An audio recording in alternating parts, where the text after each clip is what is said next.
Now we're ready to start giving our player some capabilities such as movement, the ability to fire, little key things like that that we will want inside of our environment. So I'm going to select script, go to create, and select JavaScript. Now JavaScript is the programming language that I'm going to use for this particular project. You could also use C#. I recommend staying with either JavaScript or C# for your development inside of Unity. It will make going to other environments such as the iPhone or Android type devices much easier. Plus it's a little bit closer to what you usually learn for computer programming. So we're going to go with JavaScript, and I'm going to name the script player, the same as what I've named my primary object. So there's player, and you can see in the inspector now we've got player and the basic script. Now the script just simply has function update. What happens, and I'm going to click on edit here on the update, what happens when the script is run inside of the Unity engine is that every time a frame happens, update is run. So if we're running at 60 frames per second, update is going to be accessed 60 times per second.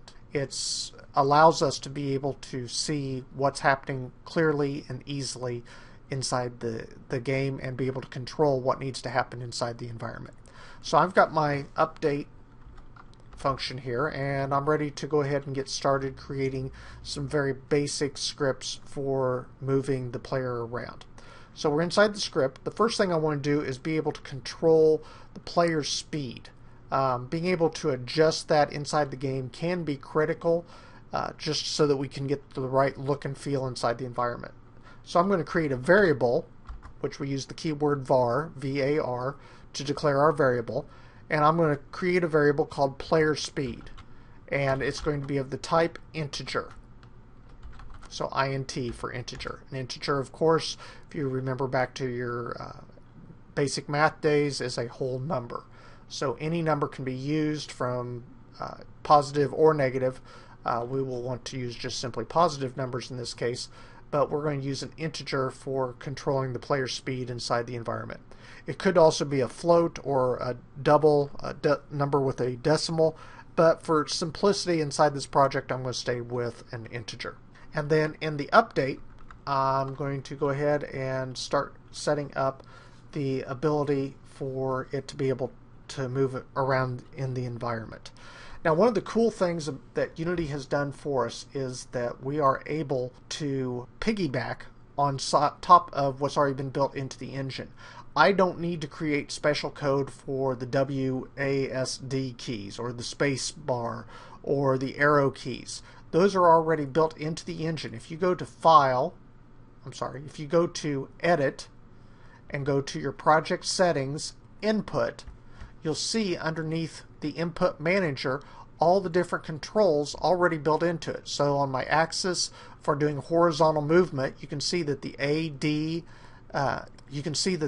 and D key is already configured. The mouse button can be used. The X-axis for joysticks, get motion from the joystick. We've also got vertical already set. The S and W key.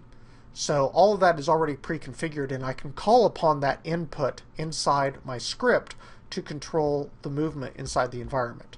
So jumping back to my script, in my update, I'm going to tell it how much I want it to move. So I'm going to use a variable to store this information, amount to move, and it's going to be set equal to the player speed, the variable that I created up above, and multiply that times the input get axis, and these are reserved words, input get axis vertical. So if they type the W or the S key or the up and down arrow, that's what's going to trigger this event.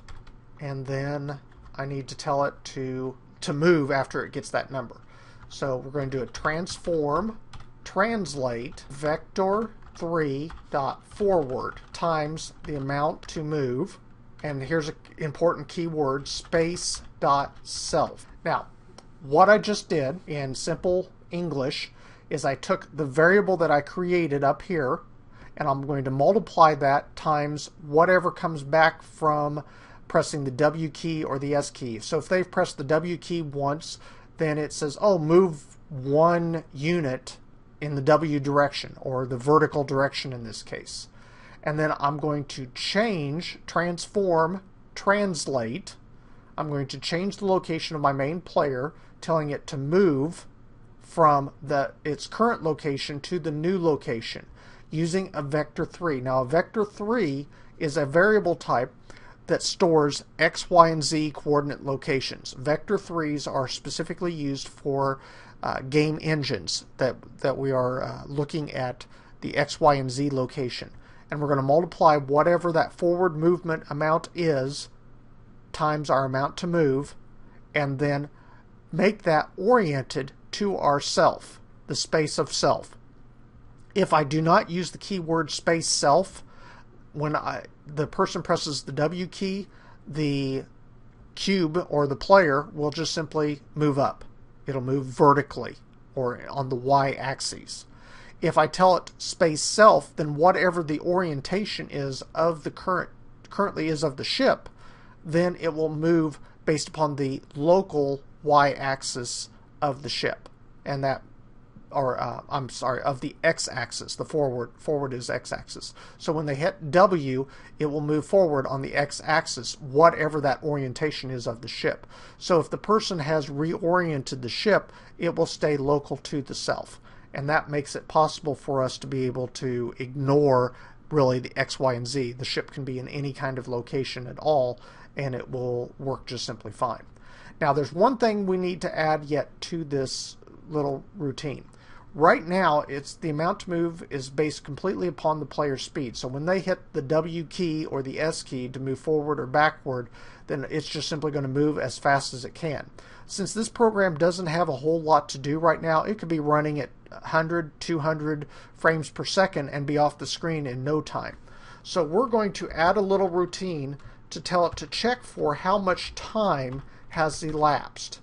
So based upon how much time delta time, or the amount of time that has changed since we have last checked, calculate how much should be moved. And so now, when I save, I can go back to my routine, and I've got my player script right here, and it looks like I've got an error.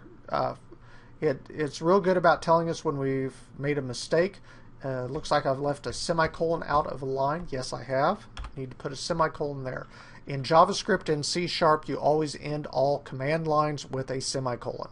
So I'll save again and go back, and now I can associate my player script with my player. So I'll drag it up, drop it on the player, and now you can see in the player I've got script player. Now, one key thing before we do anything else. Player speed is set currently to 0. And as we know from basic math, anything times 0 is 0. So I need to go ahead and at least give it the value of 1 so something can happen inside this environment. So there's my player. I gave it the value of 1. You can play with changing that to whatever you want it to be. As I said, I'm going to go with just simply 1 for this to get started. So we've got the player. I'm going to go over here to game and hit play and start trying to move around inside my environment. There's my player. Go back to that. And as you can see, the player it's not moving very quickly. So let's go back to the scene. Okay, one more try on this. There we can see the Z is moving here. So we are moving through space on the Z axis. So of course the problem is the stars are so far away we really can't tell that we're moving. So until we get some other objects in this environment that we can reference to, we can't really tell that the ship's moving except through this change in the local position of the device.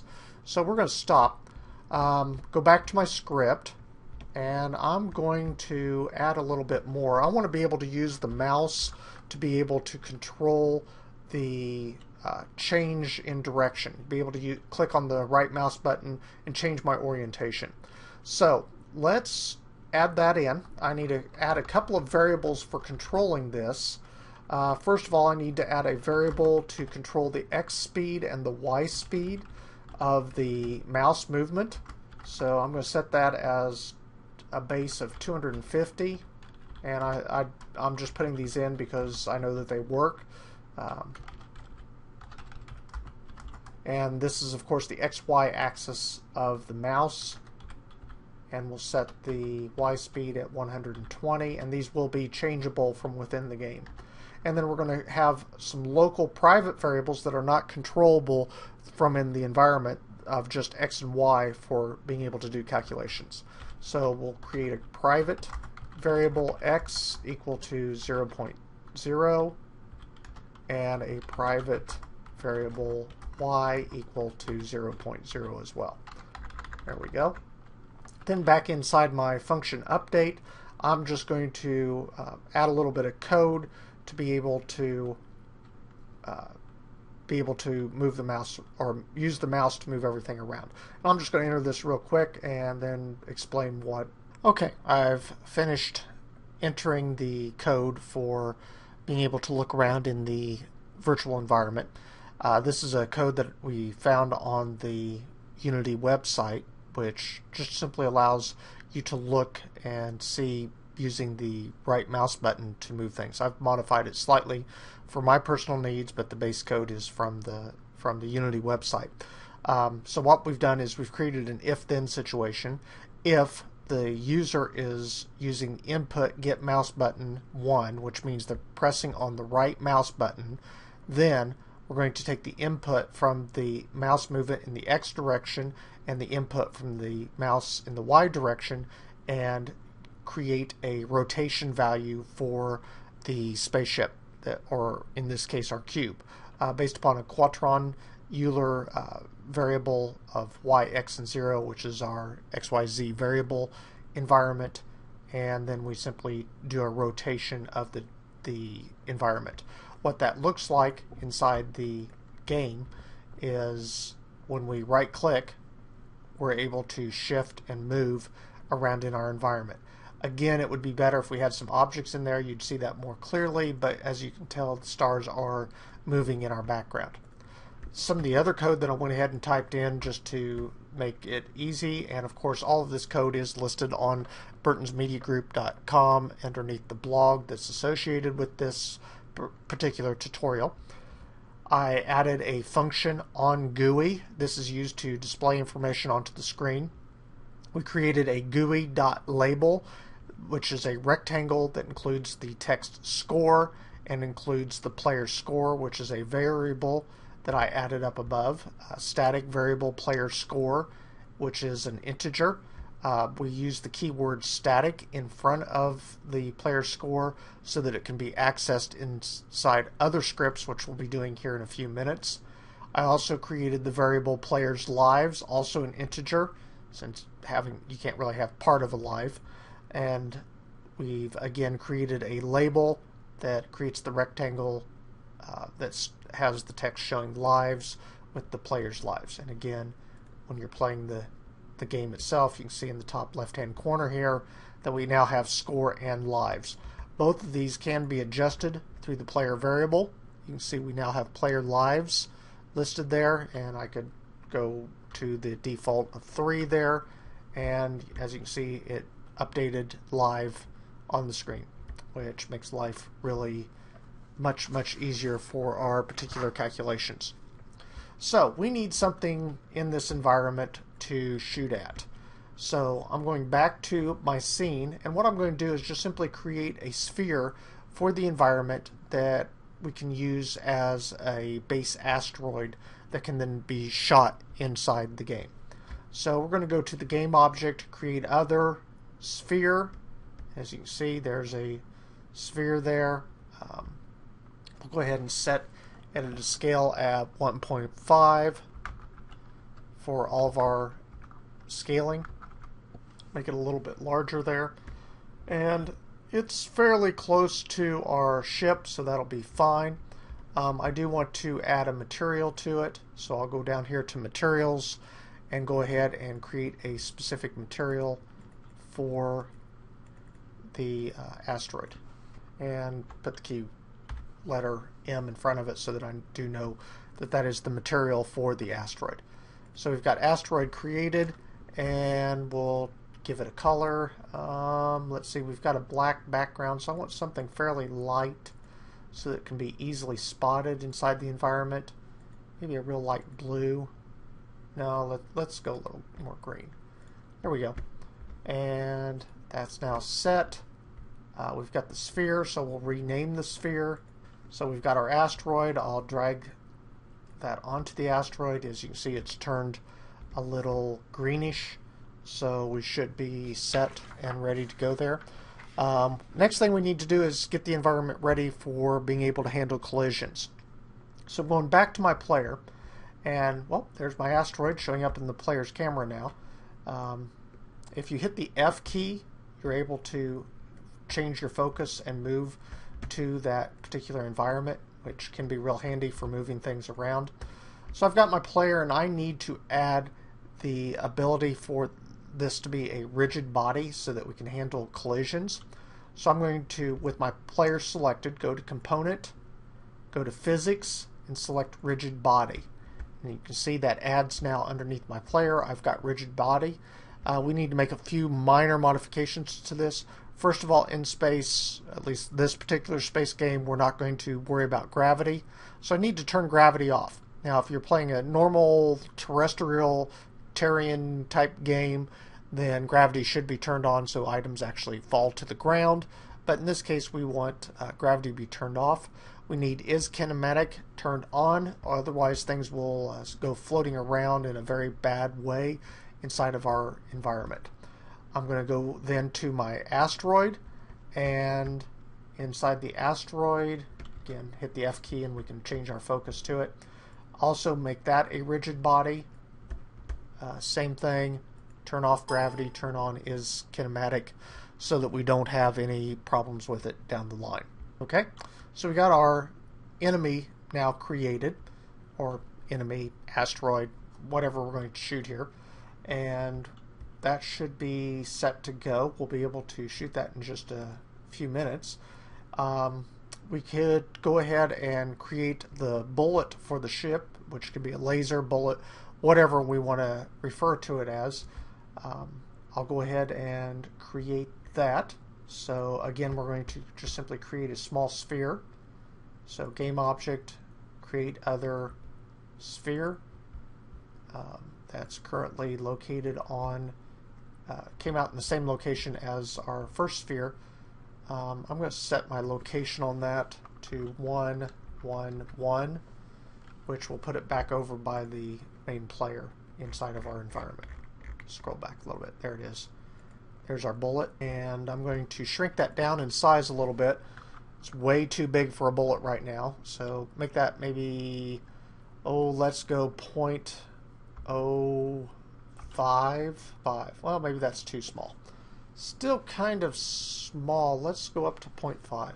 There, that's a little better. We may play with that a little bit more as we go along, but for right now, that should work. We'll change the name of the sphere to bullet. The next thing that we need to do to our bullet is also add rigid body to it so that it can handle collision. Hopefully it will be colliding with our asteroids and blowing it up here very shortly. Again, gravity off, is kinematic turned on, and let's add a property to, or a material to the bullet, and we'll make it be more of a brown. Now we want to be able to see it shooting, so I'll go for a nice light red on that. Okay, rename that to M bullet, go, and drag it over to the bullet, and now we've got the bullet and the asteroid. Now the bullets are going to of course be fired from within the environment, and we need to be able to create those on the fly inside the game.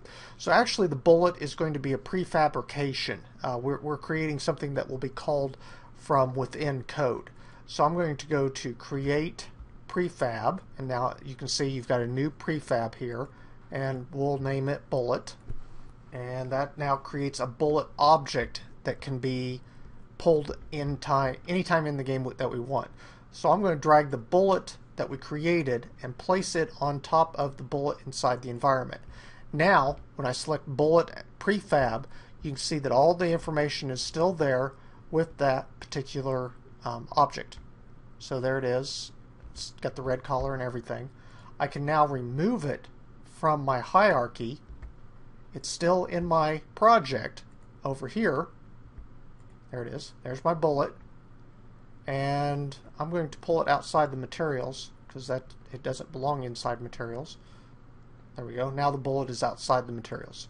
So we've got our bullet, our materials, our scene, and our script set up. We can do the same thing with our asteroids because we're going to have more than one asteroid, so it doesn't make sense to create each one at this design time when we can reuse them. So we'll create another prefab and call it Asteroid and drag the asteroid on top of it, and now Asteroid prefab has all the capabilities of the asteroid that we had previously created. And as you can see over here in the hierarchy, asteroid has changed to blue, telling us that it is a prefab. So I can go ahead and delete that. There we go.